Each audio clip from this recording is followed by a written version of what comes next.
Salut tout le monde, bienvenue sur ma chaîne. Moi c'est Christine Pondy. Ici je vous partage mon expérience, les conseils, les astuces concernant Confucius. Dans cette vidéo, j'aimerais vous parler du contrat de bail.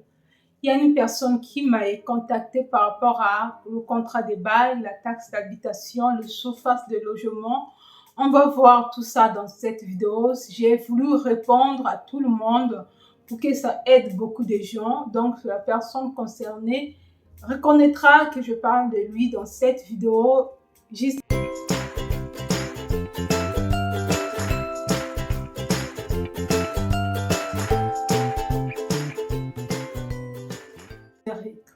donc, le contrat de bail étudiant doit mentionner certaines caractéristiques. J'ai déjà fait une vidéo sur ça. Allez-y, regardez. Quand vous faites votre contrat de bail à votre nom, le contrat de bail normalement mentionne les dimensions de la maison. Ça, c'est le contrat de bail. Mon contrat de bail mentionne la surface de la chambre. Même quand je suis allée chez Crous, quand je suis venue pour la première fois, le contrat de bail mentionnait toujours les dimensions de la maison. Mais c'est pas grave si votre contrat de bail n'a pas ces dimensions-là. Ce qui compte, si le contrat de bail est signé par une personne qui réside en France ici et que vous avez payé votre premier loyer, vous avez payé l'avance, vous avez avancé les fonds, vous avez payé votre premier loyer, tout ce qu'on demande au contrat de bail, mettez ça dans votre dossier.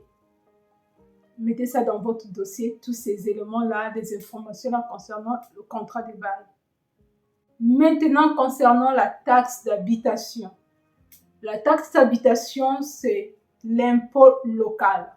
Cet impôt local touche les contribuables français, tout ce monde qui réside de façon légale sur le territoire français en général. Ce sont des taxes locaux, ce sont l'impôt local que les habitants doivent s'acquitter au niveau de leur région, de leur ville.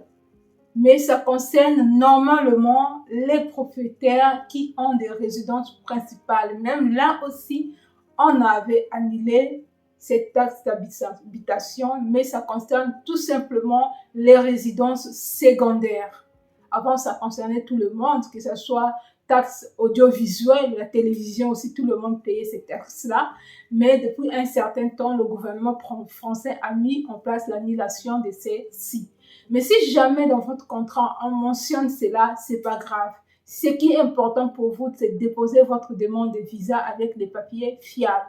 Une fois sur place, vous pouvez chercher un autre logement, soit dans une résidence étudiante, soit dans les colocations. Si jamais vous vous retrouvez dans des situations de taxes, tout ça, ou demandez tout simplement l'exonération auprès des administrations publiques. Ça, c'est fait aussi. Mais la taxe d'habitation, vous pouvez demander l'exonération. La taxe d'habitation aussi, il y a des plafonds pour payer ces taxes-là. C'est comme l'impôt. Si tu ne gagnes pas assez, tu ne peux pas payer sur quelque chose, alors tu ne gagnes pas assez. Il y a des plafonds qui existent. Donc, ça te concerne tout simplement pas. Tout simplement, peut-être la personne qui t'a signé le contrat de bail ou qui a rédigé le contrat de bail n'a pas voulu mettre certaines choses. Ne t'inquiète surtout pas, va déposer ton demande de visa sans problème. Mais si jamais tu as des problèmes à la fin concernant ce contrat de bail, tu pouvais contacter ton logeur de modifier le contrat de bail et de demander à nouveau ton demande de visa. Ça c'est fait, c'est faisable, c'est possible. Donc, taxe d'habitation, ça ne vous concerne pas. L'audiovisuel, ça n'existe plus. Donc, ça, ce sont des éléments à prendre en compte. Maintenant, ce qui concerne la surface d'habitation de la maison, la surface normale d'habitation, de colocation pour ce qui est permis par la norme, l'administration, la loi, c'est 16 mètres carrés. Quand vous n'êtes pas dans une maison qui va au-delà de 16 mètres carrés, vous ne pouvez pas accueillir une personne pour vivre dans votre maison. Surtout que si la personne vient d'Afrique, si la personne vient de l'étranger, c'est pas possible de pouvoir loger une personne si votre surface d'habitation ne reprend pas des normes. Mais si votre personne qui va vous loger, l'attestation d'hébergement, ne mentionne pas cela, il n'y a pas de problème. Ça va causer problème si dans votre dossier, la personne qui va vous loger a mis le contrat de bail et que dans son contrat de bail, on mentionne le surface d'hébergement. Et si le surface d'hébergement ne répond pas, en général, si la personne vit dans un T1, T2, T3, T4, ça va dépendre aussi des personnes qui sont logées dans cette maison, les chambres qui sont disponibles.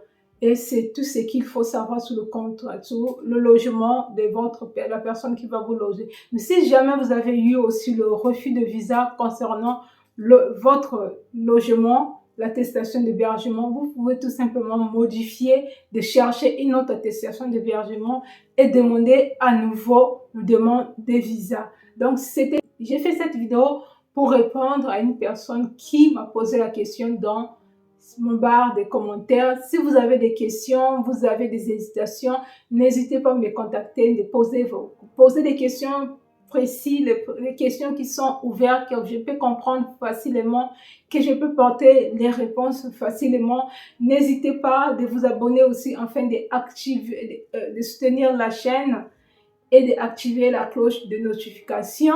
Je vous dis pour cela à très bientôt et bonne chance pour toutes ces personnes qui déposent dans les jours à venir leur demande de visa et je sais que ça ira mieux et courage à vous.